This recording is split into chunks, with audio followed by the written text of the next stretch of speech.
सर्वांना सप्रेम नमस्कार. सहकार मैत्री या आपल्या यूट्यूब चॅनलमध्ये मी ॲडव्होकेट महेंद्र खरात आपलं सहर्ष स्वागत करीत आहे.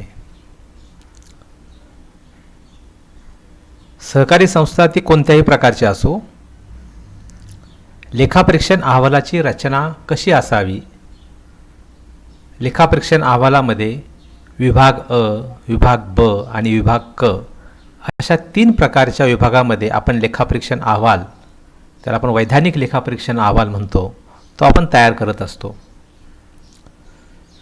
या व्हिडिओमध्ये ह्या लेखापरीक्षण अहवालाच्या रचनेमध्ये त्याची मांडणी कशी असावी त्यासंबंधी आपण बोलणार आहोत. आणि नागरी पत किंवा ग्रामीण बिगर शेती ह्या ज्या संस्था असतात त्यांच्या अहवालामध्ये किंवा इतरही प्रकारच्या संस्थांमध्ये साधारणपणे कायदा नियम पोटनियम हे आपण विभाग अ मध्ये लिहितो आणि त्यासंबंधी काही मुद्दे हे आपण स्वतंत्र व्हिडिओमध्ये टाकणार आहोत. म्हणजे ह्या व्हिडिओमध्ये आपण फक्त आपला जो लेखापरीक्षण अहवाल आहे त्याची रचना कशी असते आणि यासंबंधी माननीय सहकार आयुक्त व निबंधक सहकारी संस्था महाराष्ट्र राज्य पुणे यांनी आपल्याला जे मार्गदर्शन केलेलं आहे त्यासंबंधी आपण विवेचन करणार आहोत. तत्पूर्वी आपण जे सहकार मैत्री आपलं यूट्यूब चॅनल सुरू केलेलं आहे त्याचा उद्देशच असा आहे की आपण सहकार चळवळीमध्ये विविध क्षेत्रामध्ये काम करतो आणि ते करत असताना सहकार कायदा असेल, नियम असेल, पोटनियम असेल किंवा लेखापरीक्षण असेल त्याची माहिती आपल्या सर्वसामान्य लोकांना झाली पाहिजे. त्याचबरोबर सहकार क्षेत्रातील अधिकारी असोत, पदाधिकारी असोत, सेवक असोत किंवा ज्याला जिज्ञासा आहे, ज्याला सहकार चळवळीबद्दल आवड आहे त्याला त्याची माहिती द्यावी हा आपला उद्देश आहे. त्यामुळं आपलं यूट्यूब चॅनल जे आहे सहकार मैत्री ते जास्तीत जास्त लोकांपर्यंत पोहोचवण्यासाठी आपण मला सर्वतोपरी सहाय्य करावं, ते सबस्क्राईब करावं. आपल्याला काही वाटलं तर कमेंट्स आपण द्याव्यात किंवा नवनवीन व्हिडिओ जे आपल्याला बनवायचे आहेत त्यामध्ये आपण मला सूचनासुद्धा करू शकता.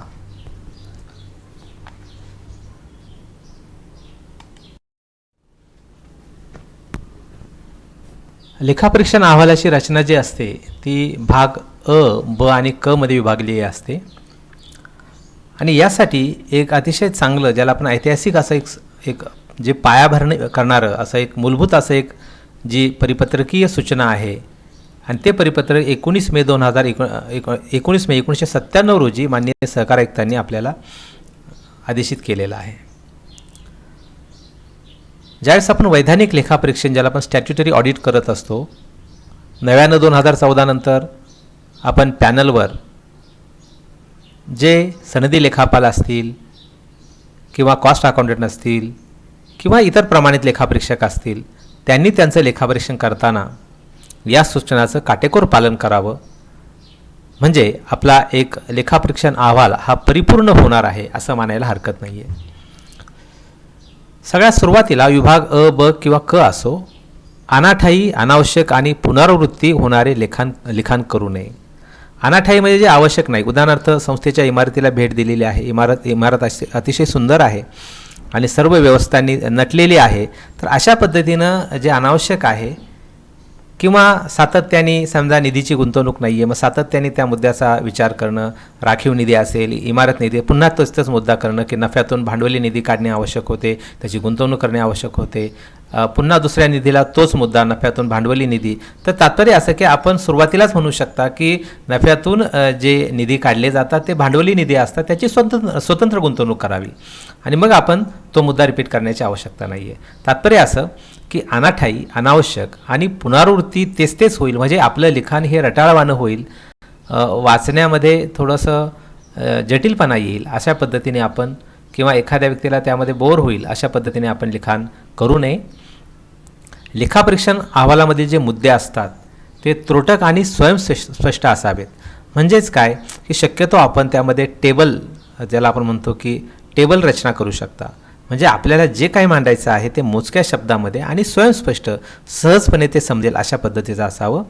आपल्या अहवालाची जी रचना असते ती मुद्देसूदपणा असावा की भाग अ मध्ये आपल्याला काय घ्यायचं आहे त्याला आपण विशेष अहवाल म्हणतो. त्यानंतर ब मध्ये आपल्याला काय असलं पाहिजे, क मध्ये काय असलं पाहिजे, त्यामध्ये सुटसुटीतपणा असला पाहिजे. आणि त्यामुळे मुद्दामहून आपण हा व्हिडिओ तुम्हाला देतोय की त्यामध्ये अ ब क ही मांडणी करताना त्यामध्ये मुद्देसूदपणा आपण आणावा, हा त्याचा उद्देश आहे. त्यानंतर आपल्याला माहिती आहे की आपण कोणताही अहवाल घ्या, त्यामध्ये सुरुवातीला फॉर्म नंबर 1 असतो, त्याला आपण प्रश्नावली म्हणतो. त्यानंतर एक अभिप्राय म्हणून आपल्याकडं अहवालामध्ये एक असतो की त्यामध्ये आपण म्हणतो की व्यक्तिगत खर्च हा संस्थेला खर्ची टाकलेला आहे काय वगैरे. तर प्रश्नावली ही सुद्धा आपल्याकडे आहे 69मध्ये. तर ती प्रश्नावली आपण लेखापरीक्षण अहवालासोबत जोडत असतो. सगळ्यात सुरुवातीला लेखापरीक्षण कोणत्याही प्रकारच्या संस्थेचा असो, आपल्याला फॉर्म नंबर 1 जो असतो तो सर्वांसाठी एकसारखा आहे. आता फॉर्म नंबर 1मध्ये सर्वसामान्य किरकोळ मुद्दे असतील तर ठीक आहे, शेरे पहा वगैरे म्हणू शकतो आपण.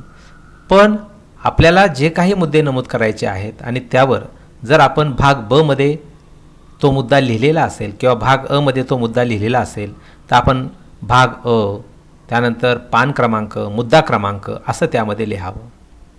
उदाहरणार्थ निधीची गुंतवणूक केलेली नाही आहे किंवा जे काही ठेवीची गुंतवणूक केलेली आहे ती योग्य ठिकाणी केलेली नाही आहे, तर हे तसे गंभीर महत्त्वाचे मुद्दे असतात. किंवा संस्थेचा सेवक असेल तो सभासद नसावा, अतिशय महत्त्वाचं. बऱ्याचदा आपल्याला संस्थांमध्ये दिसतं की सेवकसुद्धा सभासद आहेत. मग का बरं असं?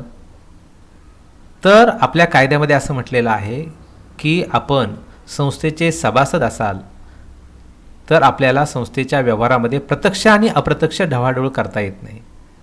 म्हणजे बऱ्याचदा काही संचालकसुद्धा याला अपात्र ठरवलेले आहेत पदाला. आणि त्यामुळं आपण जर सेवक असाल, आपण जर बोनस घेत असाल, आपण त्याचा बेनिफिट घेत असाल, तर आपल्याला सभासद होता येत नाही. आणि मग त्यावर आपल्याला बऱ्याचदा शंका असतात. अनेकदा असं होतं की सर मग ठेवी घ्यायच्या आहेत सेवकांच्या, मग त्यांना सभासद नको का? तर तो वेगळा प्रकार आहे. म्हणजे आपण सेवकांना सभासद करण्यापेक्षा त्यांच्या हक्काचा त्यांचा जो भाग आहे की संस्थेमध्ये ठेव ठेवणं, संस्थेतून कर्ज घेणं, तर त्यासाठी आपण सेवा नियम करू शकता. आणि त्यामुळं आपल्या दिलेल्या कायद्याच्या तरतुदीचा काहीतरी वेगळा अर्थ काढू नये, यासाठी आपण काळजी आणि किंवा दक्षता आपण घेतली पाहिजे. आता फॉर्म नंबर 1 काळजीपूर्वक आपण भरला पाहिजे, कारण त्याची स्क्रुटिनी किंवा छाननी होते आणि छाननीमध्ये फॉर्म नंबर 1 पाहिला जातो. त्यामुळे त्यामध्ये मोघमपणा नसावा. संस्था प्रकारानुसार आपल्याला वेगळे नमुने दिलेले आहेत. हे नमुने बदललेले आहेत, मात्र सध्या अजून आपल्याला अद्ययावत असं परिपत्रक नाही आहे. त्यामुळं आपण जे काही जुने नमुने आहेत तेच आपण वापरतो आहे. मात्र असं जरी असलं तरी आपण जर पाहिलं तर ग्रामीण बिगरशेती ज्या पतसंस्था आहेत त्यांच्यासाठी नमुना क्रमांक 5 आहे, किंवा हाऊसिंग सोसायट्या ज्या गृहनिर्माण संस्था आहेत त्यांच्यासाठी 7 क्रमांक आहे. अशाच पद्धतीने पणन असेल, दूध संस्था असेल, त्याला आपण ग्राहक संस्था म्हणूयात, अशा वेगळ्या प्रकारच्या संस्थांना आपल्याकडे वेगळ्या प्रकारचे नमुने हे आपल्याला दिलेले आहेत. तर त्याचं आपण काळजीपूर्वक नोंदी ह्या केल्या पाहिजेत. आता सुरुवातीचा आपला मुद्दा आहे की विभाग अ मध्ये. आता विभाग अ मध्ये काय असावं याचं मुद्दाम उदाहरण म्हणून पुढच्या आपल्या व्हिडिओमध्ये नागरी पत, ग्रामीण बिगरशेती आणि पगारदार पतसंस्था यांच्या विभाग अ मध्ये काय नमूद असतं हे मुद्दाम आपण स्वतंत्र व्हिडिओमध्ये आपल्याला देणार आहोत. पण फक्त अहवालाच्या रचनेच्या बाबत जर आपण विचार केला तर विभाग अ मध्ये आपण जे काही नोंदवणार आहात ते साधारणपणे काय आहे, तर आपल्याला लक्ष वेधायचं आहे. कोणाचं लक्ष वेधायचं आहे? सन्माननीय नियंत्रण अधिकारी तथा निबंधक, त्या संस्थेचे जे नियंत्रण अधिकारी आहेत त्यांचं लक्ष वेधायचं आहे. कारण आपला 40, 50, 60 पानाचा जो रिपोर्ट आहे किंवा अहवाल आहे तो मान्य निबंधकांना वाचण्यासाठी पुरेसा वेळ नाही आहे. मग त्याला बोल्ड करायचं का संगणकामध्ये आपण टाईप करताना? तर ती पद्धती पण चुकीची आहे. तात्पर्य असं की आपण जर 100 ओळी लिहिलेल्या असतील तर त्यातली जे अतिशय महत्त्वाचे आहे की त्याकडं आता प्रशासनाचं आपल्याला लक्ष वेधण्याची गरज आहे, तर तोच मुद्दा फक्त आपण वेगळा घेतो. उदाहरणार्थ साधी गोष्ट असते की समजा निवडणुकीच्या बाबत आपल्याला महत्त्वाचे रजिस्टर आहेत, J1 रजिस्टर आणि J2 रजिस्टर. हे रजिस्टर ठेवलेलं नाही आहे. मग आता ही गंभीर बाब होऊ शकते का? किंवा विभाग अ मध्ये येऊ शकते का? ते येऊ शकते. कारण विभाग अ म्हणजे काय आहे, तर कायदा नियम किंवा पोटनियम याचं पालन नाही आहे. आणि त्यामुळं निवडणूक प्रक्रियेमध्ये अडथळा येऊ शकतो जर आपल्याकडं J1 आणि J2 रजिस्टर नसेल तर. मग मुद्दा सोपा आहे. आपल्याला ते वाटतं की विशेष अहवालात ते येत नाही, मात्र विभाग अ हा विशेष अहवाल आहे आणि निवडणुकीच्या बाबतीमध्ये J1 आणि J रजिस्टर हे आवश्यक आहे. तात्पर्य असं की आपण जो स्वतंत्र व्हिडिओ यानंतर देणार आहोत त्यामध्ये मुद्दामहून कायदा नियम आणि पोटनियम किंवा कायदा आणि नियम यामध्ये कोणते मुद्दे हे विभाग अ मध्ये टाकावेत हे उदाहरण म्हणून आपल्याला दिलेलं आहे. पण संस्था प्रकारानुसार आपण ते मुद्दे त्या ठिकाणी त्याला अनुसरून आपण टाकले पाहिजेत. आता एक सर्वसाधारण जर आपण म्हटलं तर कलम 78, कलम 83 आणि कलम 88 या 3 कलमाप्रमाणे जर आपल्याला कारवाई ही प्रस्तावित करायची असेल लेखापरीक्षकांना तर आपण विभाग अ मध्ये ते मुद्दे घेतो. कलम 78 मध्ये असं म्हटलेलं आहे की संचालक मंडळाने त्यांचं कामकाज करण्यामध्ये कुचराई केलेली आहे, योग्य पद्धतीने कामकाज केलेलं नाही आहे, दुर्लक्ष केलेलं आहे, त्यासाठी कलम 78 आहे. कलम 83 मध्ये आपण संचालक मंडळाच्या कामकाजाची चौकशी करतो, म्हणजे वेगळे चौकशी अधिकारी नेमले जातात. त्यानंतर कलम 88 मात्र आपण संचालक मंडळाला वैयक्तिक जबाबदार धरतो आणि त्यांच्या मालमत्तेमधून संस्थेचं झालेलं नुकसान आपण वसूल करतो. आणि त्यामुळं प्रशासकीय अहवाल किंवा विशेष अहवाल ज्यावेळेस आपण मांडत असतो किंवा विनिर्दिष्ट अहवाल ज्याला आपण होतो स्पेसिफिक रिपोर्ट आपण जे मांडत असतो त्यामध्ये महत्त्वाचं म्हणजे 78, 83 किंवा 88 याचा संदर्भ काय असेल तर आपण तो लिहिला पाहिजे. त्यानंतर या मुद्द्यांवर निबंधकांनी तात्काळ कार्यवाही करावी हे अपेक्षित आहे. म्हणजे विभाग अचा उद्देशच असा आहे की सन्मानित निबंधकांचं त्याकडे लक्ष वेधून घेतो आपण आणि त्यामुळे ती प्रशासकीय गोष्ट असते आणि त्यामुळे तात्काळ त्यामध्ये कार्यवाही होणं अपेक्षित असतं आणि त्यासाठी विभाग अ असतो.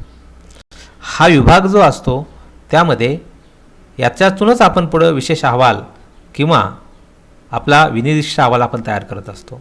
आता विभाग अ व क आपण संस्थेला देतो, मात्र विभाग अ मध्ये जर 10 ओळी असतील तर त्यातल्या 2 ते 4 ओळी आपण विशेष ज्याला आपण म्हणतो की विशेष अहवाल त्यामध्ये घेत असतो.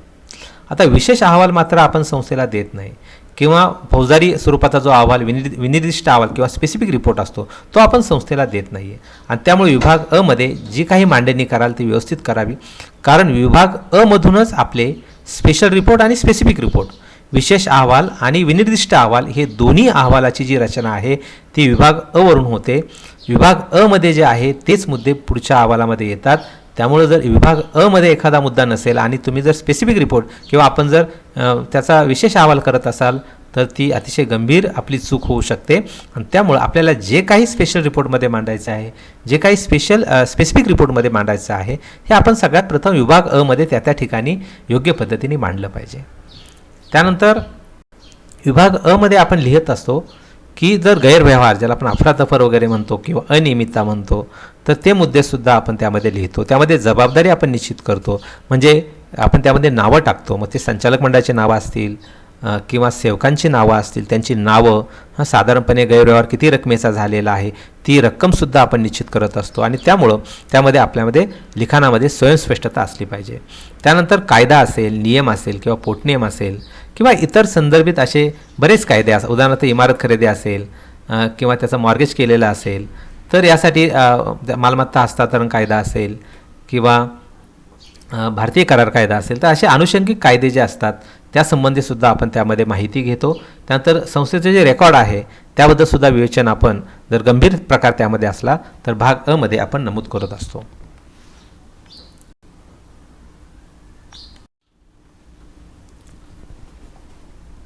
विशेष अहवाल जो असतो तो प्रशासकीय कार्यवाहीसाठी असू शकतो किंवा फौजदारी कारवाई ज्याला आपण म्हणतो कारवाई तर त्याला आपण म्हणतो स्पेसिफिक रिपोर्ट असा सुद्धा असू शकतो. आणि त्यामुळे विनिर्दिष्ट अहवाल जो आहे त्याला आपण स्पेसिफिक रिपोर्ट म्हणतो तो साधारणपणे भारतीय दंडसंहिता ज्याला आपण इंडियन पिनल कोड म्हणतो त्यातील काही कलमांच्या संदर्भात म्हणजे तो अपराध असतो आणि त्यामुळे काही कलम उदाहरणार्थ 405 विश्वासघात असेल, 420 असेल, फसवणूक असेल, कलम 34 असेल, कागदपत्रामध्ये दप्तरी काही खाडाखोडी असतील तर अशा संबंधी आपण हे जे मुद्दे असतात विनिर्दिष्ट अहवालामध्ये ते त्या संबंधित व्यक्तींवर आपण फौजदारी स्वरूपाचा ज्याला आपण FIR म्हणतो फर्स्ट इन्फॉर्मेशन रिपोर्ट तो आपल्याला त्यामध्ये दाखल करायचा असतो. ज्यावेळेस आपण संस्थेला मूळ लेखापरीक्षण अहवाल देतो त्याचीच कॉपी किंवा त्याचीच एक प्रत म्हणजे आपण आपला मूळ लेखापरीक्षण अहवाल कोणाला द्यावा तर माननीय अध्यक्ष यांच्या नावाने तो दिला पाहिजे. आणि त्या प्रती कुणाला सादर कराव्यात तर आपला नजीकचा जो नियंत्रण अधिकारी संस्थेचा आहे त्यांना आपण त्या प्रती सादर करतो. आणि साधारणपणे आपला मूळ लेखापरीक्षण अहवाल दिल्यानंतर 15 दिवसाच्या आत आपण विशेष अहवाल सादर करायचा आहे की ज्या विशेष अहवालामध्ये आर्थिक गैरव्यवहार आहे, अफरातफर आहे, निधीचा दुरुपयोग आहे, किंवा आपण पुढच्या व्हिडिओमध्ये जे देणार आहोत की ज्याला आपण भाग अ मध्ये विशेष अहवाल म्हणतो, तर त्याला अनुसरून आपण ते मुद्दे तिथं मांडले पाहिजेत. आपण विशेष अहवालामध्ये या पुढील व्हिडिओमध्ये स्वतंत्रपणे कायदा, नियम आणि पोटनियम याचं उल्लंघन म्हणजे नक्की काय हे जाणीवपूर्वक आपल्याला दिलेलं आहे आणि त्यामुळं आपण या व्हिडिओमध्ये त्याचं सविस्तर विवेचन करणार नाही आहे. मात्र आपल्याला स्वतंत्र लिंकसुद्धा आपल्याला देण्यात येणार आहे, ती याच व्हिडिओमध्ये देण्यात येणार आहे. आता विभाग ब हा जो आहे तो आपण अ नंतर सुरू करतो. विभाग ब म्हणजे काय की साधारणपणे आपलं जे आर्थिक विश्लेषण, ज्याला आपण म्हणतो की ताळेबंदाचं जे विश्लेषण असतं, मग त्याला आपण भांडवल व देणे बाजू, जिंदगी व येणे बाजू, त्याचबरोबर नफातोटा पत्रक याचं विवेचन आपण विभाग ब मध्ये करतो. आर्थिक आणि व्यवस्थापन विषयक जे विवेचन आहे म्हणजे मॅनेजमेंटचं काम कसं आहे ते आपण यामध्ये लिहित असतो. आता आपल्याला सूचनाच केलेली आहे की हा जो अहवाल असतो किंवा हे जे आर्थिक पत्रकं असतात ती एन फॉर्ममध्ये असावीत, तर तेही आपण पाहिलं पाहिजे. त्यानंतर तुलनात्मक विवेचन याचा अर्थ काय की समजा की 31/3/20 रोजी 100 रुपये ठेव आहे, 31/21 रोजी 120 रुपये ठेव आहे, मग ठेवीमध्ये 20 रुपये वाढ झालेली आहे आणि झालेली वाढ भागिले गेल्या वर्षीची रक्कम म्हणजे काय 100 रुपये, म्हणजे 20 भागिले 100 गुणिले 100 हे केल्यानंतर 20% वाढ आपल्याला दिसते. तात्पर्य असं की जे काही आपण विवेचन कराल ते आपण तुलनात्मक रीतीने केलं पाहिजे. विविध प्रमाणकेसुद्धा आपल्याला असतात, तो सुद्धा आपण स्वतंत्र व्हिडिओ देणार आहोत आपल्याला की रेशो ॲनालायसिस, ते ॲनालायसिससुद्धा आपण त्या ठिकाणी मांडलं पाहिजे. स्वनिधीमध्ये आदर्श प्रमाण काय आहे, मग प्रत्यक्ष काय आहे, तर हे आपल्याला जे विविध प्रकारची प्रमाणकं असतात ती प्रमाणकंसुद्धा आपण त्या मुद्द्यामध्ये मांडली पाहिजेत आणि विभाग ब मध्ये त्याच मुद्द्यामध्ये ते आले पाहिजेत. त्यानंतर साधारण सुरुवात कशी असते पहा की विभाग ब आपण लिहिताना प्रस्तावना आहे, त्यामध्ये लेखाप्रश्नाचा कालावधी आहे, मला प्राप्त झालेले रेकॉर्ड, दिलेल्या सूचना, लेखी व तोंडी माहिती, अशी मुद्दे आपण प्रस्तावनेमध्ये नमूद करतो. ज्यानं आपला रेकॉर्ड सादर केलं त्याचं नाव आपण नमूद करू शकतो. संस्थेचं कार्यालय आपण लिहितो, त्यामध्ये भाडे करार असेल तर भाडे करार, स्वतःचं कार्यालय असेल तर स्वतःचं कार्यालय, मग इतर त्यामध्ये ज्याला आपण म्हणतो की सुरक्षितता वगैरे याचे काही मुद्दे आपण टाकू शकतो. अंतर्गत नियंत्रण हा पुढचा मुद्दा येतो की त्यामध्ये संचालक मंडळाचं कामकाज कसं आहे, संचालक कधी पदावर आलेला आहे, त्यांचा कालावधी किती आहे, त्यानंतर त्यांचं नियंत्रण कसं आहे. सेवकांचाही मुद्दा आपण पुढे घेतो की एकूण सेवक वर्ग काय आहे, त्यांची पदरचना कशी आहे, कामकाजाचं वाटप वगैरे कसं आहे, तर हे सुद्धा आपण सुरुवातीला घेतो. त्यानंतर प्रशंसनीय कार्य, आपल्याला जर असं वाटलं की संस्थेचं कामकाज खूपच चांगलं आहे तर ते आपण लगेच तिथं घ्यावं, म्हणजे त्याकडे लक्ष वेधलं जातं, तर हे आपण त्यामध्ये घेत असतो. त्यानंतर कायदा, नियम, पोटनियम उल्लंघन हा एक स्वतंत्र मुद्दा बनवावा त्यानंतर, आणि हे मुद्दे बनवल्यानंतर आपल्याला दुरुस्ती अहवालासारखा मुद्दा आपल्याला घ्यावा लागेल, अंतर्गत नियंत्रणाचा मुद्दा आपल्याला घ्यावा लागेल, संचालक मंडळाचं कामकाज हे आपण आधीच बोललेलो आहोत. आणि त्यानंतर आपण काय करतो की वसूल भागभांडवल किंवा अधिकृत भागभांडवल, वसूल भागभांडवल हे मुद्दे आपण ताळेबंदाचे देणे बाजूचे घेत असतो. आणि त्यामुळं विवेचन करताना आपण त्या भागामध्ये व्यवस्थित विवेचन केलं पाहिजे. जे काही आपण लिखाण करणार आहात ते आटोपतं लिखाण असलं पाहिजे, म्हणजे काय की बरोबर त्या मुद्द्याला अनुसरून आपण आपलं लिखाण हे केलं पाहिजे. आपल्याला माहिती आहे की लेखापरीक्षण वर्ग आपल्याला नमूद करावा लागतो, विभाग ब मध्ये आपण तो नमूद करतो. जर गंभीर त्रुटी असतील, उदाहरणार्थ समजा NPA 10 ते 15%, 20%पेक्षा जास्त आहे, तशी गंभीर बाब आहे, किंवा खूप काहीतरी अफरातफर झालेली आहे, तर आपल्याला त्या सूचना आहेत की आपण एका पायरीने वर्ग कमी करू शकतो. पण एका पायरीने वर्ग कमी करत असताना सन्मान्य निबंधकांनी आपल्याला, मान्य सहकार आयुक्तांनी आपल्याला वेगळं परिपत्रक दिलेलं आहे, त्याचं अवलोकन करून घेऊन तशाच पद्धतीनं आपण जर एका पायरीने वर्ग कमी करत असाल तर त्याची कारणं आपण दिली पाहिजेत. कारण जर आपण अशा पद्धतीने आपल्याकडे सबळ पुरावा नसेल वर्ग कमी करण्याचा, तर असं होऊ शकतं की आपण दिलेला जो वर्ग आहे त्याच्या विरोधामध्ये अपील केलं जाऊ शकतं, आणि त्यामुळे याची काळजी आपण घेतली पाहिजे. आपण संस्थेला अ ब क ड हे जी वर्गवारी करतो. आता लेखापरीक्षण अहवालाच्या बाबत आपल्या ज्या सूचना केलेल्या आहेत, तर नागरी बँकांसाठी N1 आहे आणि इतर सगळ्या प्रकारच्या संस्थांसाठी N2 फॉर्मॅट आपल्याला दिलेला आहे. आणि त्यामुळं जे काही आपण अकाउंटिंग स्टँडर्ड किंवा इतर आपण जे लेखापरीक्षण करता तर N2 फॉर्म हा सुद्धा आपण पाहिला पाहिजे आणि तशा पद्धतीने आपली अहवालाची जी रचना आहे ती रचना असली पाहिजे.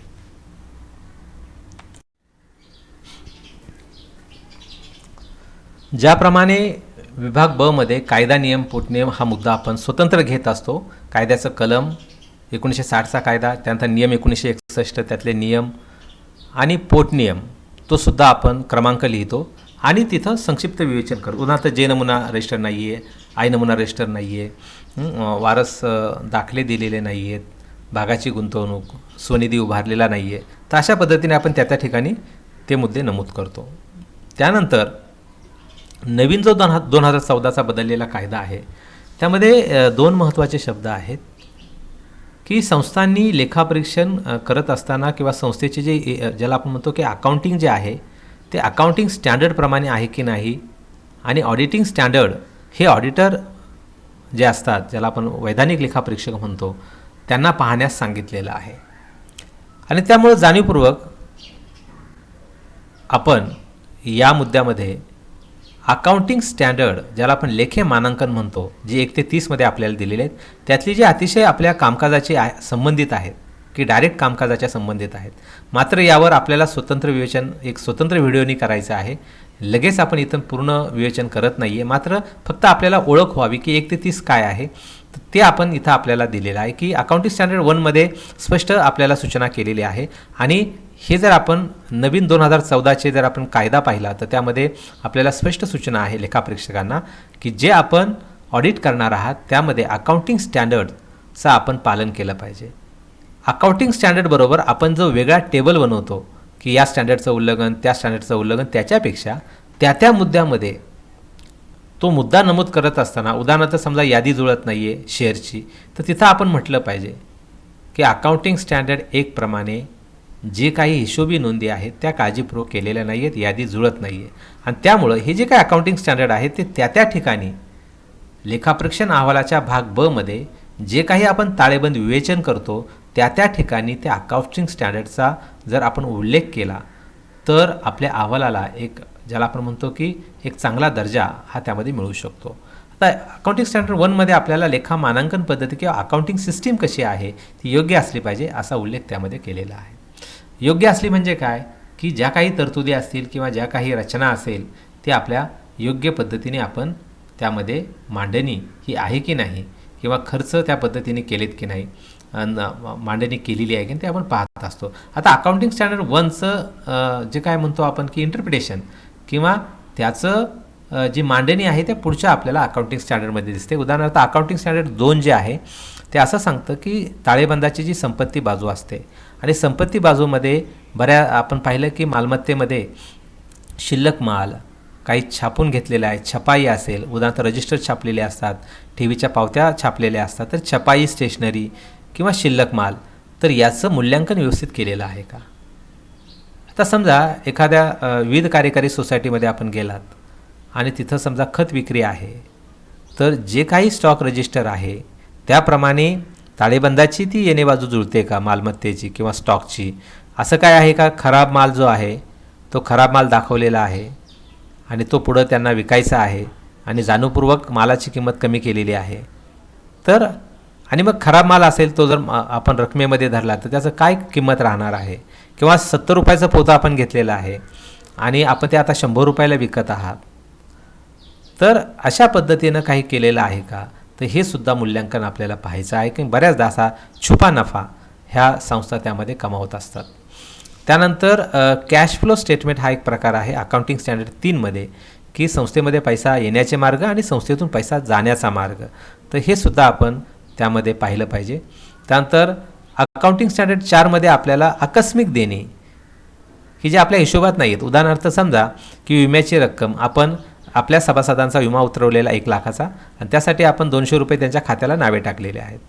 आता अचानक आपल्याला जर लाख रुपये द्यावे लागले तर हे आकस्मिक आहे आणि त्यामुळं बऱ्याचदा भाग परत मागायला लोक येतात, आपण त्या तरतुदी करत नाही. मग असं जर अचानक एखाद्यानं शेअर्स परत नेले तर त्याचा उल्लेख आपण त्या ठिकाणी केला पाहिजे.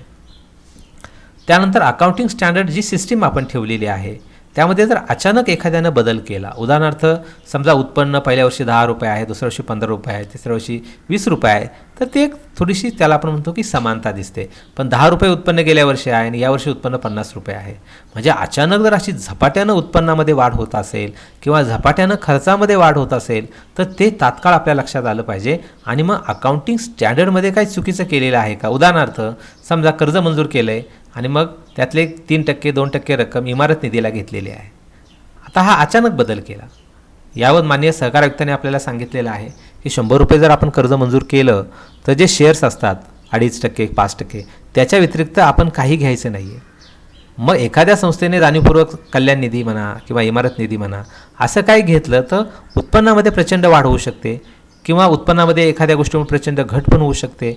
खर्चामध्ये सुद्धा तशाच पद्धतीनं वाढ किंवा घट ही मोठी जर झाली तर अकाउंटिंग स्टँडर्ड 5 तिथं आपल्याला मांडायचं आहे आणि सांगायचं आहे की हे जे काही उत्पन्न खर्चाची बाब आहे त्यामध्ये अशा पद्धतीमुळं हा मोठा बदल झालेला आहे. त्यानंतर अकाउंटिंग स्टँडर्ड 6 प्रमाणे जर आपण पाहिलं तर घसारा पद्धती जी असते ती कशी आहे. उदाहरणार्थ स्थिर हप्ता पद्धतीमध्ये आपण काय करतो, समजा 100 रुपयाची वस्तू आहे तर 10 रुपये जर आपण घसारा टाकला तर नफ्याला आपण 10 रुपये नावे टाकतो, खर्ची टाकतो. आणि तशा पद्धतीने स्थिर हप्ता पद्धतीमध्ये ताळेबंदाच्या देणे बाजूला निधीमध्ये आपण तशा पद्धतीने डेस्टॉक निधी किंवा मालमत्ता निधी हा बनवत असतो. बऱ्याचदा आपली जी इमारत असते त्यासंबंधी आपण ही गोष्ट करत असतो. आता स्थिर हप्तामध्ये काय होतं माहिती का की ताळेबंदाच्या देणे बाजूला आपण ह्या घसाऱ्याचा निधी बनवतो, त्याला आपण घसारा निधी म्हणतो. मात्र बरोबर असा निधी आपण काढला तर दुसरा इफेक्ट आपल्याला द्यायचा असतो, तो आवश्यक असतो की या निधीची आपण स्वतंत्र आपल्या संस्थेच्या व्यवहाराबाहेर गुंतवणूक करायची असते. पण ती गुंतवणूक आपण करत नाही आणि त्यामुळे स्थिर हप्ता पद्धती ही समर्पक पद्धतीने वापरली जात नाही. त्यामुळे शक्यतो स्थिर हप्ता पद्धती ही टाळणं आवश्यक आहे. ऱ्हासमान पद्धती ही योग्य पद्धती आहे आणि ऱ्हासमान पद्धतीमध्ये सुद्धा 100 रुपयाची वस्तू असेल 10 रुपये आपण नफा तोट्याला नावे टाकतो आणि तशा पद्धतीने मालमत्ता आपली 90 रुपये आपण करतो. मात्र एक नक्की आहे की ती मालमत्ता शून्य झाल्यानंतर आपण जर ती मालमत्ता विकली आणि त्यातून जर आपल्याला काही नफा झाला तर तो आपण उत्पन्नात घेत नाही, तर त्यासाठी आपण ताळेबंदामध्ये रिझर्व्ह फंडानंतर आपण भांडवली रिझर्व्ह हे स्वतंत्र आपण करायचं आहे. म्हणजे एक नक्की आहे की ज्या डेस्टॉकची किंवा मालमत्तेची घसारा आकारल्यानंतर किंमत शून्य झालेली आहे किंवा आपण 1 रुपया ठेवलेली आहे तर अशा बाबतीमध्ये जर आपण तो डेस्टॉक उदाहरणार्थ समजा हार्डवेअर सॉफ्टवेअर त्याला आपण आता 60% घसारा आकारतो म्हणजे 2 वर्षामध्ये त्याची किंमत शून्य होते. मग अशावेळी आपण जे विक्रीला काढलं आणि आपल्याला समजा 50 रुपये मिळाले तर ते आपल्याला नफ्याला घेता येत नाहीत, तर तो आपण काय करायचा एक स्वतंत्रपणे निधी भांडवली रिझर्व्ह हा आपल्याला उभारायचा आहे. तर ते सुद्धा आपण पाहिलं पाहिजे. त्यानंतर अकाउंटिंग स्टँडर्ड 7 जे आहे ते आपल्याला असं सांगतं की समजा इमारत बांधकाम सुरू आहे तर त्याला आपण म्हणतो खर्चाचं भांडवलीकरण केलं का. आता भांडवलीकरण म्हणजे काय की समजा इमारत बांधकाम आपण केलेलं आहे. सुरुवातीला आपल्याला आर्किटेक्टचा खर्च येईल, कॉन्ट्रॅक्टरचा खर्च येईल, त्यानंतर मटेरियल आपल्याला किती लागलेलं आहे किंवा आपल्याला त्याची स्थानिक स्वराज्य संस्थेकडून मान्यता घ्यावी लागेल, त्यानंतर कंप्लिशन सर्टिफिकेट घ्यावं लागेल. आता ह्या सगळ्या स्टेपला आपल्याला जो खर्च येतो सगळ्या पायऱ्यांवर तो सगळा आपण बांधकाम खर्चात घेतला पाहिजे. आपण जर म्हटलं की आर्किटेक्टनी जो प्लॅन काढला तो कसा काय इमारतीमध्ये घ्यायचा तर तो इमारतीमध्येच घ्यावा लागेल. आणि त्यामुळं बांधकाम जर आपण केलेलं असेल तर त्या संबंधित झालेला सर्व प्रकारचा खर्च उदाहरणार्थ समजा आपण एखादी मोठी लेआउटची झेरॉक्स काढलेली आहे तर अशा पद्धतीने सर्व प्रकारचा खर्च हा त्या खर्चामध्ये बांधकामाच्या घ्यायचा आहे आणि मग एकूण खर्चाचा आपण भांडवलीकरण किंवा आपण ताळेबंदामध्ये मालमत्ता म्हणून नमूद करायचं आहे. आता अकाउंटिंग स्टँडर्ड 10 मध्ये आपल्याला असं सांगितलेलं आहे की जी काही संस्थेची कायम मालमत्ता जमीन असेल इमारत असेल त्याचं मूल्यांकन केलेलं आहे का. म्हणजेच काय की बाजारभावानं आपल्याला मूल्यांकन करायचं नसतं तर आपण खरेदी किंमत ज्या वर्षी आपण खरेदी केलं त्याची किंमत किती होती त्या किमतीनुसार आपण घसारा आकारत जातो. म्हणजे जरी एखादी 10 लाखाची मालमत्ता आज 1 कोटीची असली तरी आपण आपल्या ताळेबंदामध्ये आपली मालमत्ता 1 कोटी दाखवत नाही तर जी खरेदीची किंमत आहे ती दाखवतो आणि वेळच्या वेळी आपण त्या इमारतीवर घसारासुद्धा आकारतो. जमिनीवर आपण घसारा आकारत नाही. मात्र लीजवर असेल तर आपल्याला तशा पद्धतीने तरतूद करावी लागते. एक नक्की आहे की कायम मालमत्ता असेल तर त्याची अकाउंटिंग सिस्टीम कशी आहे हे सुद्धा पाहिलं जातं. घसारा काळजीपूर्वक, उदाहरणार्थ 5% आपण इमारतीला घसारा काढतो, जे आपल्या इन्कम टॅक्स ॲक्टप्रमाणे 1961च्या कायद्यात आपल्याला नमूद केलेलं आहे. म्हणजे घसाऱ्याचे दर हे साधारणपणे आपण इन्कम टॅक्स ॲक्टप्रमाणे गृहीत धरतो, तर ते व्यवस्थित आहेत का हे आपण पाहिलं पाहिजे. भांडवली आणि महसुली खर्च यामध्ये फरक केलेला आहे का. उदाहरणार्थ समजा 100 रुपयाची खुर्ची घेतलेली आहे किंवा 500 रुपयाची खुर्ची घेतलेली आहे, तर ते आपल्याला भांडवली खर्चात घ्यावी लागेल. कारण का की त्या खर्चामुळं आपल्या मालमत्तेमध्ये वाढ झालेली आहे. त्यामुळे असा कोणता खर्च आहे की तो नफा तोटा पत्रकात जातो आणि असा ज्याला आपण महसुली पत्रक म्हणतो, आणि असा कोणता खर्च आहे की तो आपल्याला मालमत्ता म्हणून ताळेबंदात घ्यावा लागतो. तर हे व्यवस्थित केलं आहे का. कारण बऱ्याचदा असं होतं की एखादा खर्च हा भांडवली खर्च असतो तो महसुली खर्चात जातो, एखादा महसुली खर्च असतो तो भांडवली खर्चात जातो, आणि त्यामुळं महसुली खर्च हा नफा तोटा पत्रकाचा भाग आहे, तो त्या वर्षामध्ये आला की त्यानंतर संपतो. भांडवली खर्चात मात्र आपली मालमत्ता उभी राहते, आणि अशा खर्चामुळं आपल्याला शाश्वत जर मालमत्तेमध्ये वाढ होत असेल तर तो भांडवली खर्च असतो. त्यानंतर स्वनिधीची गुंतवणूक हा जो प्रकार आहे तो अकाउंटिंग स्टँडर्ड 13 मध्ये असं म्हटलेलं आहे की गुंतवणुकीबाबत, मग ती नफ्यातून काढलेले निधी असतील किंवा आपण सभासदांच्या ज्या ठेवी स्वीकारलेल्या आहेत त्यामध्ये आपल्याला नवीन नियमाप्रमाणे नियामक मंडळाच्या समजा CRR आपल्याला 1% काढायचा आहे, SLR आपल्याला 23% काढायचा आहे, जो 25% आपल्या कायद्यामध्ये आहे. तर हे CRR SLR हे व्यवस्थित काढलेले आहेत का. म्हणजे यावर्षीसाठी जर आपण CRR पाहिला तर 1% आहे आणि SLR 23% आहे, पण साधारण तो जो आहे तो आपल्याला 25% SLR आहे. तर ते व्यवस्थित केलेलं आहे का. ज्या ठेवी लोकांच्या स्वीकारल्या त्याची गुंतवणूक योग्य ठिकाणी केलेली आहे का. उदाहरणार्थ आपल्याला सूचना आहे की जिल्हा मध्यवर्ती बँक असेल, राज्य सहकारी बँक असेल, किंवा ज्या नागरी बँकेला सतत 3 वर्ष अवर्ग आहे आणि अधिक रिझर्व्ह बँकेनेही त्यांच्या तपासणीमध्ये त्या बँकेला वर्ग दिलेला आहे, आणि अधिक आपण ते जे नजीकचे नियंत्रण अधिकारी आहेत निबंधक त्यांची परवानगी घ्यायची आहे, आणि मग आपण नागरी बँकेमध्ये गुंतवणूक करू शकतो. तर हे आपण पाहिलं पाहिजे. यामध्ये काही आपल्याला दोष दिसत आहेत का. कारण नफ्याच्या आपल्याला 75% स्वनिधीमध्ये रक्कम गुंतवायची असते, हा आपला सहकाराचा नियम आहे, आणि त्यामुळं खरोखर अशा पद्धतीने नफ्यातून निधी उभारलेत का हे सुद्धा आपण त्यामध्ये पाहिलं पाहिजे. त्यामध्ये मग नफ्याची विभागणी केली का, त्याला वार्षिक सभेची मान्यता घेतली का, तर हे सूक्ष्म परीक्षण आपण अकाउंटिंग स्टँडर्डपासून केलं पाहिजे. त्यानंतर अकाउंटिंग स्टँडर्ड 15 आपल्याला असं सांगतं की आपले सेवा नियम असोत किंवा नसोत, पण संस्थेचे सेवा नियम असावेत.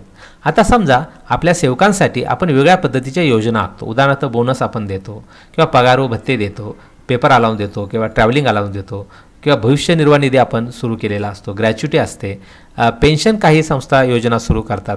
जे काही आपण आपल्या सेवकांच्या भल्यासाठी करत असाल आणि ते कामगार कायद्यासंबंधी असेल, तर एक आपल्याला महत्त्वाचं नियम पाळायचं आहे की त्याचे जमा खर्च काटेकोरपणे करायचे आहेत, आणि ते झालेत की नाहीत हे आपल्याला अकाउंटिंग स्टँडर्ड 15 मध्ये सूचना केलेली आहे की ते काळजीपूर्वक झालेत की नाही आपण पाहायचं आहे, आणि लेखापरीक्षण अहवालामध्ये तो मुद्दा लिहायचा आहे. उदाहरणार्थ बऱ्याचदा असं होतं की समजा की सेवक कल्याण निधी आपण काढतो, आपल्या सेवा नियमात असतो, पण त्याचे नियम नसतात आपल्याकडं. त्यामुळे कोणत्या कारणासाठी सेवकाला पैसे द्यायचे याबद्दल आपल्याला त्यामध्ये निश्चितता नसते, किंवा भविष्य निर्वाह निधी हा स्वतंत्र गुंतवणूकच आपण करत नाही. तर अशा पद्धतीनं एक सेवक असो किंवा 2 सेवक असोत, आपण PF सुरू करू शकता, किंवा प्रत्येक संस्थेला शेवटी नोंदणीकृत असेल तर ग्रॅच्युटी द्यावीच लागते. जो सेवक 1 वर्ष काम करतो त्याला ग्रॅच्युटी देणंच आहे, आणि त्यामुळं अशा पद्धतीने जर कामगार कायद्यांची अंमलबजावणी जर संस्था करत नसेल तर अकाउंटिंग स्टँडर्डमध्ये ते पाहिलं पाहिजे. त्यानंतर अकाउंटिंग स्टँडर्ड 16 मध्ये आपल्याला असं सांगितलं आहे की नफ्यातून निधीची उभारणी केलेली आहे का. आपल्याला माहिती आहे नफ्यातून आपण निधी उभारतो, मग त्यामध्ये इमारत निधी असेल, लाभांश समीकरण असेल, गुंतवणूक चढउतार निधी असेल, त्यानंतर तंत्रज्ञान विकास निधी असेल, निवडणूक निधी असेल, शिक्षण निधी असेल, शिक्षण व प्रशिक्षण निधी असेल, सभासद कल्याण निधी असेल, सेवक कल्याण निधी असेल, रौप्य महोत्सव निधीसारखा एखादा निधी असेल, तर अशा पद्धतीनं किंवा सामाजिक बांधिलकी आहे, धर्मादाय निधी, जे काही आपण निधी उभारतो ते निधी व्यवस्थित उभारलेले आहेत का, लाभांश समीकरणसारखा निधी व्यवस्थित घेतलेला आहे का. तर हे अकाउंटिंग स्टँडर्ड 16 मध्ये येतं. अकाउंटिंग स्टँडर्ड 29 मध्ये आपल्याला सांगितलं गेलेलं आहे की जे काही आपल्याला देणं आहे त्याच्या तरतुदी केल्या पाहिजेत. उदाहरणार्थ समजा ऑडिट फी आहे, तर 2020-21चं जे ऑडिट आहे, ऑडिटर आपल्याला मार्च 21 नंतर आपल्याकडे येणार आहेत. साधारण पद्धतीने जर आपल्याकडे जुलैमध्ये ते आले तर आपण जुलैमध्ये तो खर्च नावे टाकायचा नाही आहे, तर तो 20-21च्या हिशोबी वर्षामध्येच तो खर्च नावे पडला पाहिजे. म्हणजे जे आपल्याला देणं आहे ते आपण त्याच ठिकाणी नफा तोट्याला नावे टाकून ताळेबंदाला देणे म्हणायचं आहे. उदाहरणार्थ दुरुस्ती खर्च असेल, वीज बिल असेल, प्रॉपर्टी टॅक्स असेल, इतर आपल्याला काही दुरुस्ती किंवा सॉफ्टवेअर हार्डवेअरचे काही आपण करार केलेले असतील त्याचं काही देणं असेल तर त्या ठिकाणी आपण देणे तरतुदी ज्या आपल्या नियम 49 मध्ये आपल्या 1961चे जे नियम आहे त्यामध्ये 49 मध्ये देणे तरतुदी हा नवीन मुद्दा त्यामध्ये टाकलेला आहे, तर त्याचं पालन आपण केलं पाहिजे. आता येणे तरतुदी म्हणजे काय की समजा एखाद्या बँकेचं आपल्याला व्याज यायचं आहे, राखीव निधीचं व्याज 100 रुपये यायचं होतं, मात्र ते मार्चमध्ये आपल्याला 31 मार्चला आलेलं नव्हतं. मग आपण त्याचा छानपैकी उत्पन्नाला आपण ते जमा घ्यायचं आहे आणि ताळेबंदामध्ये येणे म्हणायचं आहे, कारण ते आपली मालमत्ता आहे. आणि त्यामुळं जर आपल्याला एखादी मालमत्ता यायची असेल तर आपण आपल्या उत्पन्नामध्ये सुरुवातीला ते घेतलं पाहिजे आणि दुसरा इफेक्ट जो आहे तो आपल्या ताळेबंदामध्ये येणे बाजूला आपण दिला पाहिजे.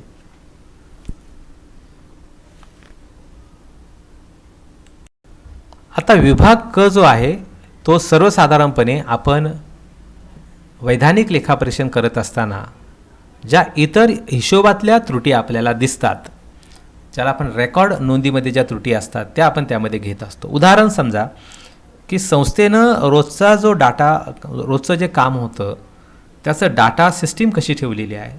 उदाहरणार्थ समजा की अचानक काही दुर्घटना घडली तर संस्थेचा जो डाटा आहे तो सुरक्षित ठेवलेला आहे का.